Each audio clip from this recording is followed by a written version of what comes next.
2439, Minister for Housing, Land and Endowments. అధ్యక్ష, ఏ ప్రశ్నకు సమాధానం అవునండి.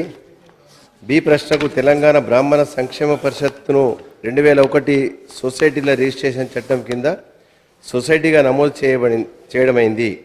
సి ప్రశ్నకు సమాధానం అవునండి.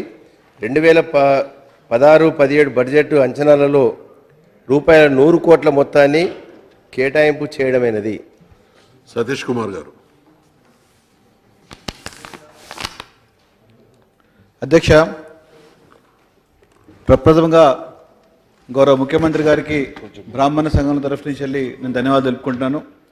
ఈరోజు యావత్ భారతదేశం లోపల ఎక్కడ లేని విధంగా గౌరవ ముఖ్యమంత్రి గారు బ్రాహ్మణ సంక్షేమం గురించి మరొక మీటింగ్ ఏర్పాటు చేసి మీకు ఎటువంటి నిధులు ఇవ్వాలి, ఏం కావాలి మీకు అని చెప్పి కూడా చాలా గొప్పగా మనము చూస్తున్నాం. అధ్యక్ష, గౌరవ ముఖ్యమంత్రి గారు చేసిన మీటింగ్లో మరి అందరినీ అడిగి ఏం సంక్షేమ పథకాలు మనం బ్రాహ్మణులకు ఇవ్వాలి, మరి పేద బ్రాహ్మణులు చాలామంది కూడా మన తెలంగాణ రాష్ట్రంలో కూడా ఉన్నారు, వీరికి మనం ఏం చేయాలని చెప్పి కూడా చాలా వాడు గారు వివరించడం జరిగింది.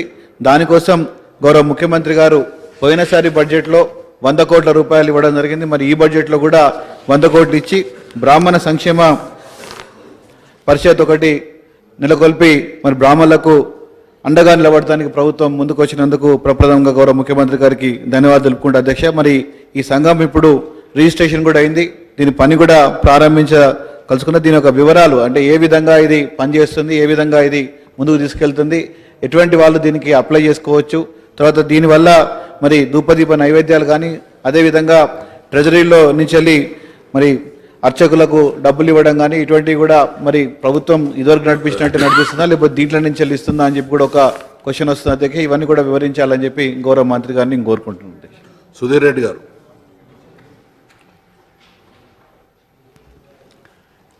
ఈరోజు బ్రాహ్మణ సంక్షేమ సంఘం ఏర్పాటు చేసినందుకు గౌరవ ముఖ్యమంత్రి గారికి మంత్రివర్గ అభినందన తెలియజేస్తూ, ప్రధానంగా గ్రామాల్లో ఉండేటువంటి దేవాలయాల యొక్క బాగోగులు చూసేది, అక్కడ దీప నైవేద్యాలు పెట్టేది బ్రాహ్మణులు. చాలామంది గ్రామాల్లో ఉండేటువంటి బ్రాహ్మణ వృత్తి నిర్వహించేటువంటి వాళ్ళు పేదలుగా ఉన్నారు. వారి సంక్షేమం కోసం రాష్ట్ర ఖజానా నుంచి గత సంవత్సరం 100 కోట్లు, ఈ సంవత్సరం కూడా 100 కోట్లు పెట్టినందుకు అభినందనలు తెలియజేస్తూ, ప్రధానంగా దీప నైవేద్యాల కోసం కూడా వారు కొంత ఇబ్బంది పడుతూ ఉన్నారు. వారికి ఇచ్చే వృత్తి కూడా తక్కువ ఉంది, దాన్ని కూడా పెంచవలసిన అవసరం ఉంది. మరి దీప నైవేద్యాలకు కూడా ఇచ్చేటువంటి ఖర్చును కూడా పెంచవలసిన అవసరం ఉంది. మరి పెంచే విషయం ఆలోచిస్తారా మంత్రి గారిని తెలియజేయవలసిందిగా మీ ద్వారా కోరుతున్నాను. రవీంద్ర కుమార్ గారు.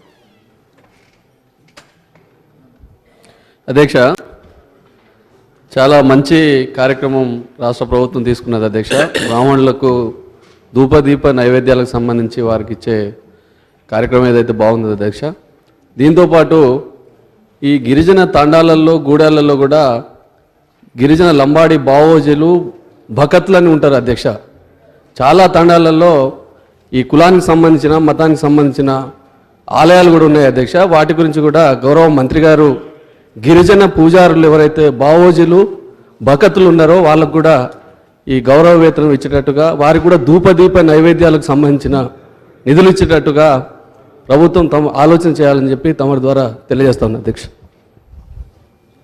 కిషన్ రెడ్డి గారు.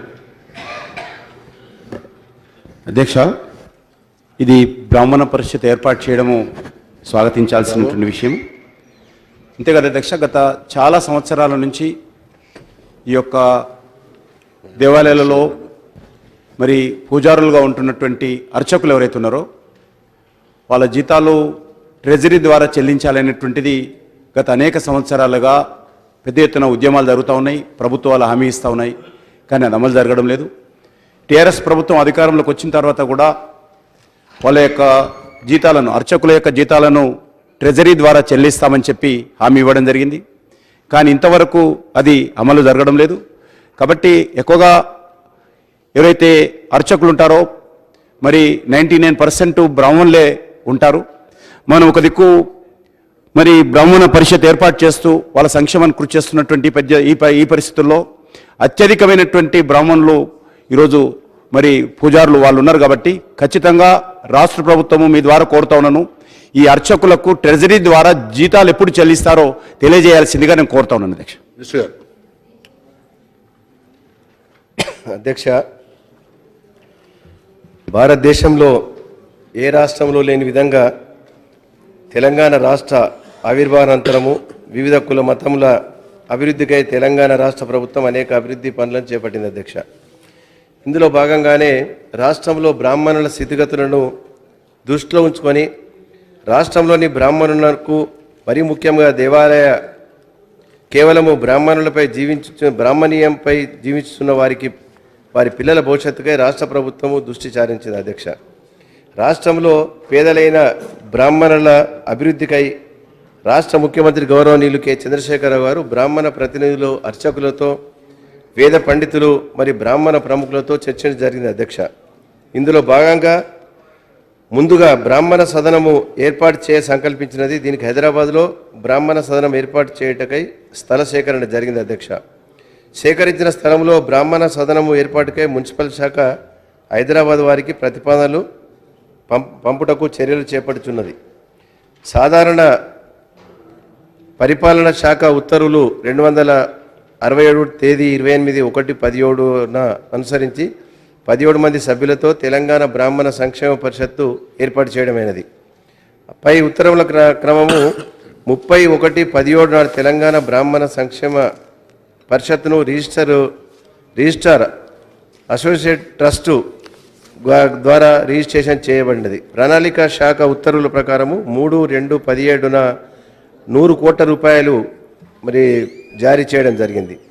రెవెన్యూ మరి అసైన్మెంట్ 2 విభాగం ఉత్తర్వులు 297 23/12/16 ద్వారా సర్వే నంబరు 74/P గోపన్పల్లి గ్రామము, షేర్లింగంపల్లి మండలము, రంగారెడ్డి జిల్లా మరి ఇక్కడ ఈ యొక్క నిర్మించుటకు 6 ఎకరాల 10 గుంటల మరి స్థలాన్ని ప్రభుత్వము కేటాయించడం జరిగింది అధ్యక్ష. ఇది లీజు కేవలం ₹1 చొప్పున కేటాయించడం జరిగింది. 14/3/17 భూమిని కమిషనరు దేవాదాయ శాఖ మరి మెంబర్ సెక్రటరీ గారు ఈ పరచుకోవడం జరిగింది అధ్యక్ష. ఇది కాకుండా మరి గౌరవ సభ్యులు సతీష్ కుమార్ గారు, సుధీర్ రెడ్డి గారు, అదేవిధంగా రవీంద్ర కుమార్ గారు, కిషన్ రెడ్డి గారు అడిగిన ప్రశ్నలకు ఇక్కడ ఏదైతే ఈ పేద బ్రాహ్మణులకు ఏ విధంగా సహాయం చేయాలి అన్న మరి ఉద్దేశంతో ముఖ్యమంత్రి గారు ఈ కమిటీ కూడా వేయడం జరిగింది 17 మంది సభ్యులతో. దీనికి చైర్మన్గా కేవి రమణాచారి గారు ఐఏఎస్ రిటైర్డ్ వారి చైర్మన్గా ఇతర సభ్యులందరూ కూడా వేయడం జరిగింది. వారి స్థితిగతులపై సమావేశం ఏర్పాటు చేసి ఏ విధమైనటువంటి వారికి ఈ యొక్క కార్యక్రమాలు తీసుకోవాలని చెప్పి నిర్ణయం చేయవలసి ఉంది అధ్యక్ష. అదేవిధంగా రవీంద్ర కుమార్ అడిగిన ట్రైబల్ టెంపుల్స్కు ధూపదీప నైవేద్యం అని చెప్పి ఇది మన ట్రైబల్ వెల్ఫేర్ డిపార్ట్మెంట్ నుంచి కూడా వాళ్ళు కూడా మరి పర్మిషన్ ఇవ్వడం జరిగింది. మరి తప్పకుండా వీటి గురించి కూడా ధూపదీప నైవేద్యం మనం మళ్ళీ ఇప్పటి వరకు 1805 దీప నైవేద్య స్కీమ్స్ ఇస్తూ ఉన్నాము. మళ్ళీ కొత్తగా ఎడిషనల్గా తీసుకున్నప్పుడు ఈ ట్రైబల్ వాళ్ళకు కూడా ఇవ్వడానికి తప్పకుండా ప్రయత్నం జరుగుతుంది అధ్యక్ష. మరియు కిషన్ రెడ్డి గారు ఈ అర్చకులకు 010 కింద శాలరీ ట్రెజరీ నుంచి హామీ ఇచ్చారని చెప్పారు. హామీ ఎప్పుడు ఇవ్వలేదు అధ్యక్ష. ఇది 010 నుంచి ఇది సమస్య ఉత్పన్నమవుతుంది. అందుకొరకు 010 కాకుండా ఏ విధంగా అయితే వాళ్ళకు మరి సాయం చేయాలో దానికోసము ప్రత్యేకంగా చర్చలు జరుగుతూ ఉంది. అతి తొందరలో ఈ బ్రాహ్మణులు ఏదైతే అర్చకులకు ఇచ్చే వాళ్ళ యొక్క వృత్తి మరి పెంచి ఇవ్వడానికి కూడా గౌరవ ముఖ్యమంత్రి గారు ఆదేశించడం జరిగింది. అది తొందరలోనే దాన్ని కూడా ప్రకటించబడుతుందని చెప్పి నీ ద్వారా తెలియజేస్తున్నాం అధ్యక్ష.